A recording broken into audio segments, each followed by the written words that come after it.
Oke, hari ini kita akan bedah satu konsep yang luar biasa penting, yaitu wawasan Nusantara. Ini adalah gagasan fundamental yang jadi fondasi buat menyatukan negara kepulauan terbesar di dunia. Yuk kita mulai dengan satu pertanyaan besar. Coba bayangin deh tantangannya.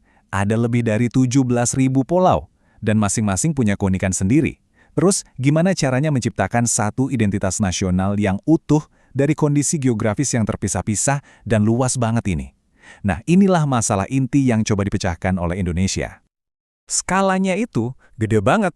Ini bukan cuma soal pulau loh, tapi juga soal ratusan suku dan budaya yang beda-beda. Lautan yang secara fisik misahin daratan, yaitu juga bisa jadi lautan tantangan buat persatuan.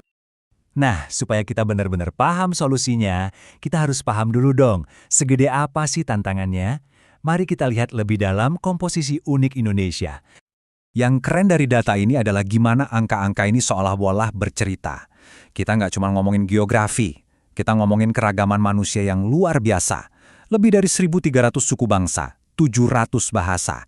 Tiap titik di peta ini tuh kayak mewakili dunianya sendiri. Buat menyatukan semua ini, nggak cukup cuma pakai pemerintahan, tapi butuh sebuah visi. Dan visi itulah yang membawa kita ke jantung pembahasan kita kali ini, wawasan Nusantara.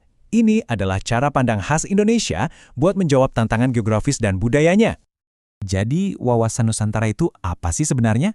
Intinya, ini adalah cara pandang, sebuah cara berpikir untuk melihat seluruh wilayah Indonesia, darat dan lautnya, bukan sebagai potongan-potongan terpisah, tapi sebagai satu tubuh yang utuh. Ini adalah perubahan yang sangat mendasar dalam cara sebuah bangsa melihat dirinya sendiri. Analogi ini keren banget buat ngejelasin intinya. Kalau bangsa ini diibaratkan kapal yang lagi berlayar, wawasan Nusantara itu peta kompasnya, yang ngasih arah, biar semuanya bergerak ke tujuan yang sama, persatuan. Dan Pancasila, itu bintang penunjuk arahnya, acuan moral dan filosofi kita. Pergeseran cara pandang ini nggak terjadi tiba-tiba. Titik baliknya itu adalah Deklarasi Juanda tahun 1957. Bayangin, sebelum itu, laut di antara pulau-pulau kita dianggap perairan bebas internasional. Deklarasi ini mengubah semuanya secara radikal, dengan menyatakan bahwa laut itu adalah bagian kedaulatan Indonesia yang nggak bisa diganggu-gugat. Jadi, ini nih poin kuncinya. Laut yang tadinya jadi tembok penghalang, sekarang berubah jadi jembatan. Dari ruang kosong yang memisahkan, jadi urat nadi yang menghubungkan. Nah, perubahan cara pandang inilah yang jadi jantung dari wawasan Nusantara. Oke, konsepnya kedengeran keren ya, tapi gimana praktiknya di lapangan? Nah, wawasan Nusantara ini dijalankan lewat 5 pilar persatuan yang mencakup semua aspek kehidupan berbangsa. Jadi, begini cara kerjanya. Kelima pilar ini memastikan visi persatuan itu meresap kemana-mana. Di politik, ideologinya satu untuk semua, Pancasila. Di ekonomi, sumber daya di Kalimantan misalnya, itu jadi modal bersama buat saudara kita di Papua. Budaya yang beragam, tarian Bali, masakan Sumatera, itu bukan dilihat sebagai perbedaan, tapi sebagai kekayaan satu bangsa.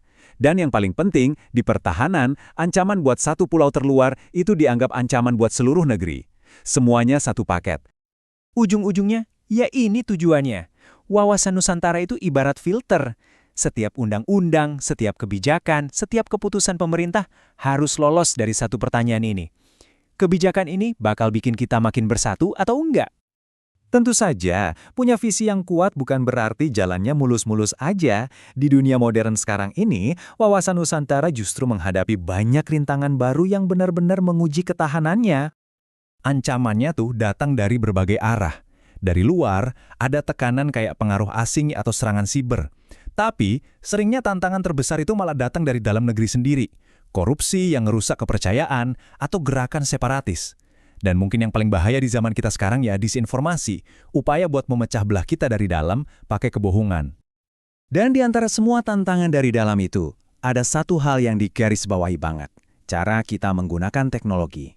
Media sosial dan internet itu bisa jadi alat yang luar biasa buat nyambungin pulau-pulau, tapi di sisi lain bisa jadi senjata buat nyebarin kebencian dan hoaks secepat kilat. Nah, ini yang membawa kita ke bagian yang paling krusial. Wawasan Nusantara itu bukan konsep abstrak yang cuma buat para pemimpin di atas sana. Konsep ini bisa hidup atau mati tergantung tindakan kita semua, setiap warga negara. Jadi apa yang bisa kita lakuin? Sebenarnya hal-hal yang sederhana, tapi dampaknya besar. mengamalkan nilai Pancasila di kehidupan sehari-hari, mulai dari cara kita ngobrol sama tetangga, sampai cara kita debat di dunia maya. Ini soal menghargai perbedaan, menolak narasi yang memecah belah, dan secara sadar memilih buat mendukung ekonomi dan identitas nasional kita. Nah, ini dia poin utamanya. Persatuan itu nggak diturunkan dari pemerintah, tapi kita yang bangun dari bawah lewat jutaan interaksi kecil setiap hari. Setiap kali ada orang yang memilih untuk memahami daripada menghakimi, atau memilih fakta daripada hoax, saat itulah mereka sedang mempraktikkan wawasan Nusantara.